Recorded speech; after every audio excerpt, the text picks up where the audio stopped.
Number 23वां देखें। प्रश्नावली 12.2 का एक भवन इस प्रकार का है जैसे कि बेलन के ऊपर अर्धगोलाकार गुम्मज बनी। गुम्मज के आधार का व्यास भवन की संपूर्ण ऊंचाई का 2/3 है। इस भवन की ऊंचाई ज्ञात कीजिए यदि इसके अंदर 67.1/21 घन मीटर वायु है। तो आइए सब लगाते हैं 23वां सवाल। इसका फिगर बनाएंगे। पहले तो यहां डालेंगे हम सवाल नंबर 23। क्या कह रहा है? बेलनाकार भवन है। ये बेलनाकार हो गया भवन, ठीक। इसके ऊपर एक गुम्मद है, यानी कि अर्धगोलाकार गुम्मद है, ठीक। चलो अब हम क्या करेंगे, संपूर्ण ऊंचाई यहां से लेकर यहां तक, इसको मानो आप h, ये हमने मान ली h, और ये बेलन जो कमरा है बेलनाकार, इसकी ऊंचाई मानेंगे हम कैपिटल H, ठीक। अब यहां पर क्या कह रहा है, जो इसका व्यास है वो संपूर्ण ऊंचाई का 2/3 है। गुम्मज के आधार का व्यास, जो व्यास है तो यहां पर लिखेंगे व्यास बराबर आधार का व्यास, आधार का व्यास, व्यास क्या होता है 2r, लिख सकते हैं 2r व्यास को, बराबर 2/3, ऊंचाई का 2/3 है तो यहां पर लिखोगे h गुणित 2/3। इसको सॉल्व कर लो आप, तो यहां से r निकल जाएगी। तो यहां पर हम लिखेंगे r बराबर त्रिज्या बराबर, यहां पर लिख लो त्रिज्या बराबर आपकी हो जाएगी h गुणित 2/3 गुणित 2, ये दो नीचे आ जाएंगे, 2 से 2 कट गया, बराबर आएगी h/3 मीटर, ठीक। ये त्रिज्या आएगी अपनी, ठीक। यहां भी लिख दो मीटर, ठीक है। अब हम क्या करें, जो यहां से त्रिज्या ये निकली यहां से लेकर, अब अर्धगोलाकार जो गुम्मद है इसके ऊपर, तो ये होगी त्रिज्या, ये त्रिज्या आपकी निकली है r, त्रिज्या ये कितनी निकली है h/3 मीटर, ठीक है। चलो ये तो निकल आई अर्धगोले की त्रिज्या, तो यहां पर लिख लो अर्धगोले की त्रिज्या, अर्धगोले की त्रिज्या, इसमें r मान लो कैपिटल, r बराबर h/3 मीटर, और बेलन की त्रिज्या, बेलन की त्रिज्या स्मॉल r मान लेंगे, बराबर सेम है दोनों की क्योंकि एक ही आधार पे है, ठीक, h/3 मीटर। अब इसमें हम निकालेंगे बेलन की जो यहां से लेकर यहां तक लंबाई, क्योंकि संपूर्ण ऊंचाई h है तो इतनी जो त्रिज्या है अर्धगोले की ये माइनस कर दो आप संपूर्ण ऊंचाई में से, तो यहां पर लिखो बेलन की ऊंचाई, बेलन की ऊंचाई, ऊंचाई h कैपिटल H से दर्शाएगी, बराबर हो जाएगी आपकी h माइनस ये त्रिज्या भर माइनस कर दो h/3, बराबर निकल के आ जाएगी, लास्ट आ जाएगा 3h, 3 में से 1 चला गया 2h/3 मीटर। जो यहां से यहां तक की जो लंबाई निकली है वो आपकी यहां से लेकर यहां तक ये है आपकी 2h/3 मीटर, ठीक। ये निकली बेलन की जो लंबाई, बेलनाकार जो भवन बना हुआ इसके ऊपर एक अर्धगोलाकार गुम्मद है, तो यहां पर ये यहां से लेकर यहां तक ऊंचाई निकली आपकी 2h/3 मीटर, ठीक है। अब हमें ये निकालने ऊंचाई कितनी है यही तो पूछी गई, उसमें तो लिखेंगे हम भवन का आयतन, यहां पर लिखो संपूर्ण भवन का आयतन, क्या लिखा था इसमें, भवन की ऊंचाई ज्ञात कीजिए, लिखो भवन का आयतन, भवन का संपूर्ण आयतन, यहां पर लिख लो भवन का संपूर्ण आयतन बराबर हो जाएगा अर्धगोले का आयतन और प्लस बेलन का आयतन। यहां पर लिख लो, बराबर करके यहां से लिखेंगे हम अर्धगोले का आयतन, अर्धगोले का आयतन, अर्धगोले का आयतन प्लस बेलन का आयतन, बेलन का आयतन। ठीक, बराबर इसमें दिया हुआ है 67 सही 1/21, ठीक है, मीटर क्यूब। ये दिया हुआ है, उसमें अंदर जो हवा भरी हुई है उसका आयतन दिया है संपूर्ण, उसमें लिखा है यदि उसके अंदर 67 सही 1/21 घन मीटर वायु, इसके अंदर का आयतन वायु है, इसमें ये आयतन दिया हुआ है। इसके सूत्र को लो, अर्धगोले का आयतन क्या होता है 2/3 पाई आर क्यूब प्लस, ठीक, इसकी तो हमने कैपिटल अर्धगोले की कैपिटल मानी थी r cube plus pi r square h, ये होता है आयतन बेलन का। बराबर कर दो आप, इसका हम गुणा करेंगे तो 21 गुणे 67 करेंगे तो 1407 में एक और जोड़ दो तो ये आएगा 1408/21, ठीक, ये आएगा। ये हमने लिख लिया, यहां पर सूत्र खोल दिए इसके।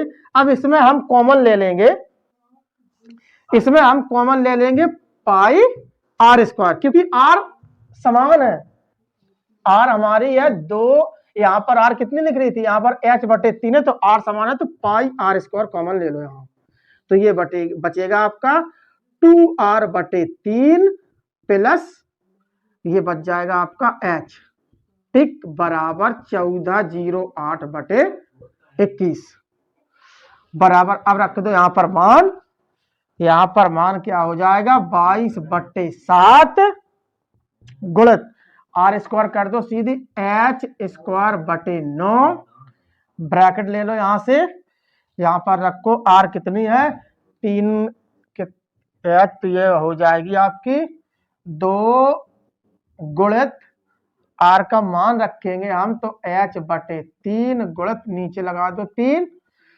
प्लस h कितनी है, h भी अपनी है जी 2h/3 बराबर 1408/21 गुणा करो तो ये हो जाएगा 22h²/63, ब्रैकेट इनको खोल दो तो ये हो जाएगा आपका 2h/9 प्लस 2h/3 बराबर 1408/21, ठीक, खोलो है ना, तो ये निकल के आएगा 22h²/63 गुणित इनका लासा 9 आ जाएगा सीधा, तो इनको तोड़ेंगे तो कितना हो जाएगा 2 6 8h, 8h, क्योंकि 3 3 9 3 दूनी 6 2 8, 8h/9 आ जाएगा ये बराबर 1408/21, काट लो इन्हें, नहीं कटेगा ये, चलो कोई दिक्कत नहीं है, इनका गुणा कर दो, यहां पर लिखो, यहां से फिर लिखेंगे हम, सवाल तो कैलकुलेशन तो बड़ी हो ही रही है, यहां पर लिखो आप HQ, सीधा लिखेंगे हम HQ, HH से गुणा कर लिया बराबर 1408 गुणित ये ऊपर ले जाओ दोनों संग 21 नीचे छोड़ दो 63 गुणित 9 बटे में कर दो आप 22 गुणित 8, काटो 21 तिया 63, ठीक, इनको काट दो अब बराबर क्या आएगा निकल के, इसको काटो, यहां से काटो 2 से काटो तो 11, यहां 2 से काटो 7, 0 2 चौको 8, ठीक, इसको भी काट दो 11 से, इसमें हम 11 से भाग दे देंगे तो 11 छक्का 66 और 11 चौको 44, ठीक, ये 64 आ गया नीचे, 68 64, 8 ये कट गया, अब ये बच जाएगा 8 या 24, 24 नंबर। ये गुणत लगा यहाँ पर। अब इनको काटोगे तो ये आएगा आपकी कैलकुलेशन करके 24 गुणित 9 आएगा, ये नीचे सब कट गया तो इसका गुणा करो बराबर ये निकल के आ जाएगा 9 चौको 36 और 9 दूनी 18, 3 21, 216 आएगा। ये आ गया 216। अब यहीं पे निकाल लेंगे मान यहाँ पर हम, क्योंकि जगह की शॉर्टेज है। तो यहां से लिखो एच क्यू बराबर आपका आया 216।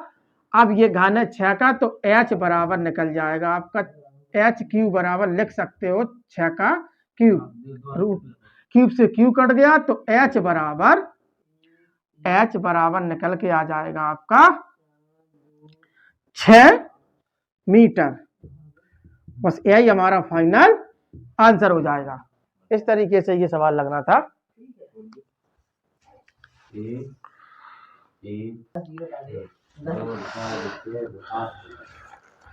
सवाल नंबर 24वां देखें, 12.2 का अंतिम सवाल बचा हुआ है। एक ठोस में ऊंचाई 120 सेंटीमीटर, त्रिज्या 60 सेंटीमीटर वाला एक शंकु सम्मिलित है जो 60 सेंटीमीटर त्रिज्या वाले एक अर्धगोले पर अध्यारोपित है। इस ठोस को पानी से भरे लंबवृत्तीय बेलन में इस प्रकार सीधे डाला जाता है कि बेलन की तली को स्पर्श करे।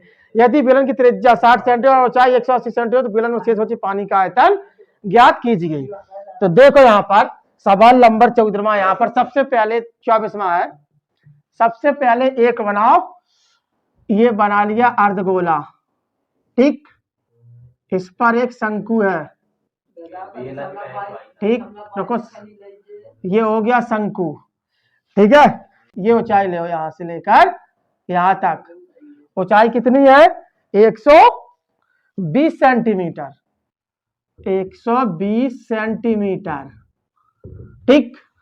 इसके बाद इसकी जो त्रिज्या है यहां से लेकर है ही कर दो, यहां पर त्रिज्या यहां ले लो, त्रिज्या बराबर 60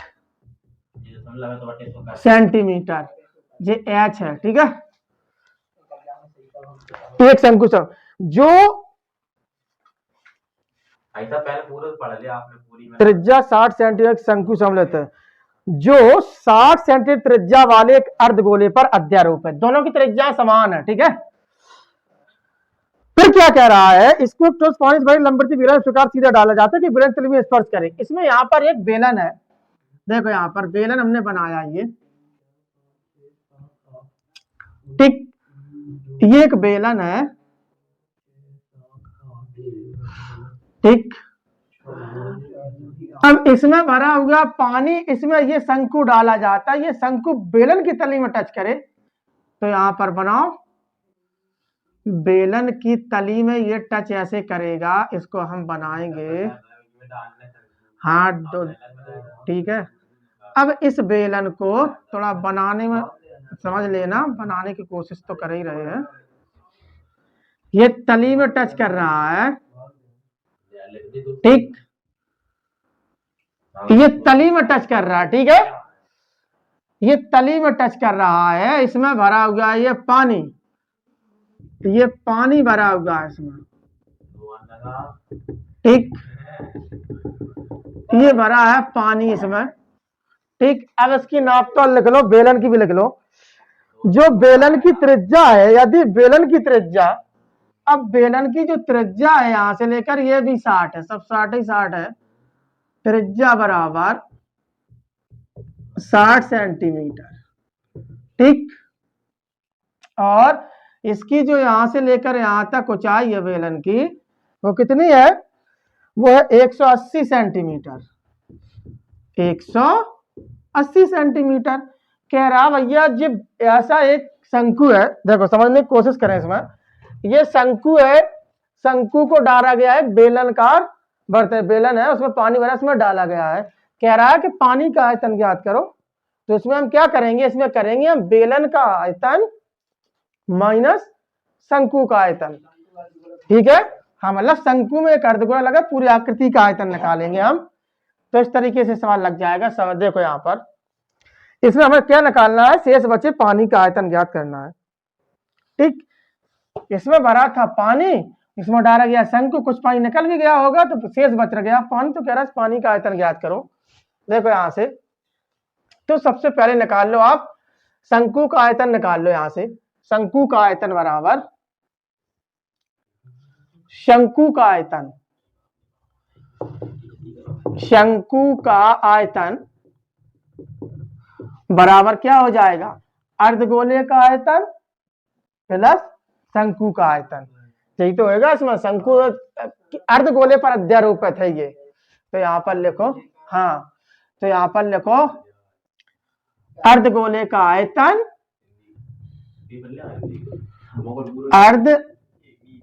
अर्धगोले का आयतन प्लस शंकु का आयतन।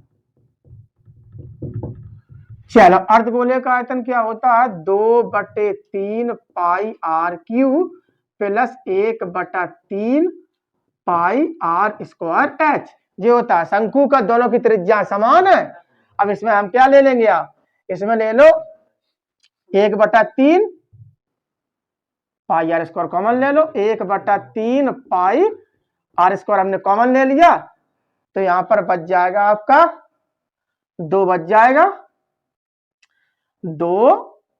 2r, ठीक है 2r प्लस यहां पर बच जाएगा h, इसके मान खोल दो, 1/3 गुणित 22/7 गुणित त्रिज्या कितनी है इसकी, त्रिज्या 60 है, त्रिज्या है इसकी 60, तो 60 का वर्ग खोलोगे 3600 हो जाएगा। ठीक, ब्रैकेट में रखो 2 गुणित 60 प्लस h कितनी है शंकु की, 120 है, 120 रख दो, खोलो ना, काट दो, 3 एकम 3, 3 दूनी 6, 1200, तो ये आएगा 2200 गुणित 1200/7, यहां पर खोल दो इनको, क्या हो जाएगा, गुणित ही कर लो अब, गुणित 120 और 120 240, काटो इन्हें। अब इनको हम भाग देंगे, नहीं कटेगा तो इसको भाग लगाएंगे हम, तो ये आ जाएगा आपका, पहले गुणा कर लो इसका, 12 दूनी 24 और 12 दूनी 24, 24 2 26, ठीक है, गुणित 240/7, ठीक। अब इनका गुणा कर लो, उसमें 7 का भाग दे दो, आएगा 63 36 30/7, इसका हम गुणा करेंगे तो ये आएगा 63 36 30/7। अब इसमें हम 7 का भाग लगा देंगे, ये आएगा 905 142.85, ये आएगा आपका घन सेंटीमीटर, मीटर में थी या त्रिज्या, घन ही सेंटीमीटर, यहां पर देख लेंगे माप, सेंटीमीटर में माप है ये, घन सेंटीमीटर, ये आ गया शंकु का आयतन। अब निकाल लो बेलन का आयतन, यहां पर लिख लो बेलन का आयतन, बेलन का आयतन बराबर क्या हो जाएगा, पाई आर स्क्वायर एच बराबर 22/7 गुणित त्रिज्या 60 है तो 60 का वर्ग 3600 गुणित एच कितनी है 180 है बेलन की, काटो यहाँ पे, इसका भी गुणा करना पड़ेगा, ये भी कैलकुलेशन बड़ी है, तो यहाँ पर निकल के आएगा, इनका गुणा करेंगे 22 गुणित 3600 गुणित 180, ये आएगा 14,256 30/7, 14,256 30/7, हम जब भाग देंगे तो ये आएगा 20,36,571.42, इसका हम भाग लगाएंगे तो आएगा 2036571.42 घन सेंटीमीटर, घन सेंटीमीटर। शेष पानी का आयतन निकाल लीजिए, शेष बचे पानी का आयतन, शेष बचे पानी का आयतन बराबर हो जाएगा बेलन का आयतन माइनस बेलन का आयतन माइनस शंकु का आयतन, शंकु का आयतन। तो यहां पर लिख लो, शंकु का आयतन आया था, बेलन का आयतन, सॉरी, बेलन का आयतन अपना आया है 2036,571, 2036,571.42 माइनस 90,514.2.85। इसको घटाया तो ये आएगा 11,31,42.8.57, ये आएगा घन सेंटीमीटर। ठीक, ये आंसर आ गया आपका, लेकिन किताब में मीटर में दे रहे हैं।